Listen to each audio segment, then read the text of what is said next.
Congress UDF നേതാക്കൾ കേരളീയരെ മണ്ടന്മാരാക്കുന്ന ഈ പണി എന്ന് നിർത്തും? ഒന്നുകിൽ അവർക്കും മടുക്കണം, അല്ലെങ്കിൽ മാധ്യമങ്ങളുടെ താരാട്ട് നിർത്തി അവരോട് ചോദ്യങ്ങൾ ചോദിക്കണം. എന്തായാലും കേരള രാഷ്ട്രീയത്തിലെ ഇപ്പോഴത്തെ ചർച്ചാ വിഷയം ശശി തരൂർ MP-യാണ്. സംസാര സ്വാതന്ത്ര്യം എല്ലാ വ്യക്തികൾക്കും ഉള്ളതാണ്. അതിൻ്റെ പേരിൽ ശശി തരൂരിനെ ക്രൂശിക്കാൻ ഇറങ്ങിത്തിരിച്ച കോൺഗ്രസിലെ മാന്യന്മാർക്ക് നേരെ ആ പൊട്ടിത്തെറി നടത്തിയിരിക്കുകയാണ്.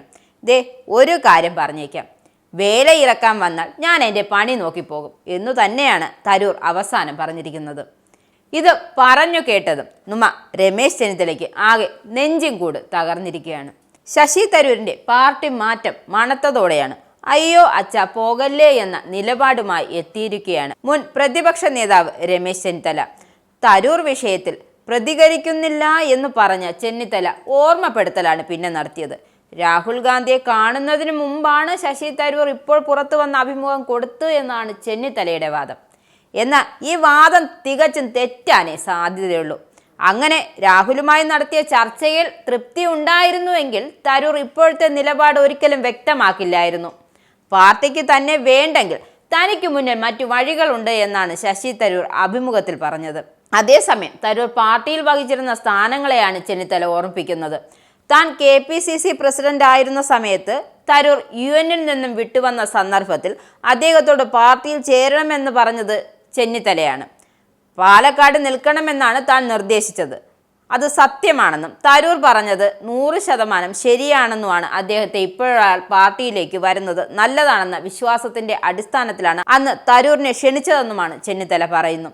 പാർട്ടി അംഗമല്ലാതിരുന്നിട്ടും തരൂരിനെ എറണാകുളത്ത് നടന്ന KPCC സമ്പൂർണ്ണ സമ്മേളനത്തിലേക്ക് KPCC പ്രസിഡന്റായിരുന്ന താൻ ക്ഷണിച്ചുവെന്നും സോണിയാഗാന്ധി ഉണ്ടായിരുന്ന വേദിയിൽ അദ്ദേഹത്തെ ഇരുത്തി.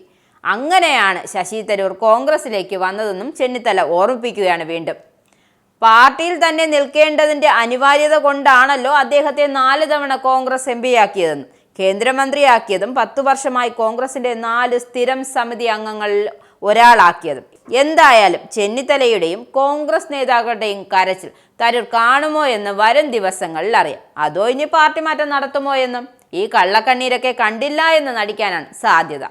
നിങ്ങൾക്കും ആനന്ദ മീഡിയയുടെ പ്രേക്ഷകരിൽ ഒരാളാകണ്ടേ? യൂറോപ്പിലും US-ലും ആഫ്രിക്കയിലും അടക്കം പ്രവാസികൾ ഉള്ളയിടങ്ങളിലൊക്കെ ജനപ്രിയ ചാനലുമായി ആനന്ദ് മീഡിയ ഒപ്പമുണ്ട്. ഏഷ്യാനെറ്റ് ഫ്ലവേഴ്സ് അടക്കം നിങ്ങളുടെ വിരൽത്തുമ്പിലെത്തും. ആദ്യം റോക്കു ബോക്സ് സ്വന്തമാക്കുക. അതിൽ നിന്നും ആനന്ദ് മീഡിയ ആപ്ലിക്കേഷൻ ഡൗൺലോഡ് ചെയ്യുക, ഇൻസ്റ്റാൾ ചെയ്യുക. എന്നിട്ട് 02085866511 എന്ന നമ്പറിൽ ഞങ്ങളുടെ കസ്റ്റമർ കെയറിൽ ബന്ധപ്പെടുക.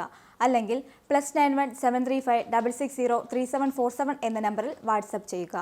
ആനന്ദ് മീഡിയയുടെ സേവനങ്ങൾ സ്വന്തമാക്കുക. മറ്റു ചാനലുകൾക്കൊപ്പം ആനന്ദ് TVയും എൻജോയ് ചെയ്യുക.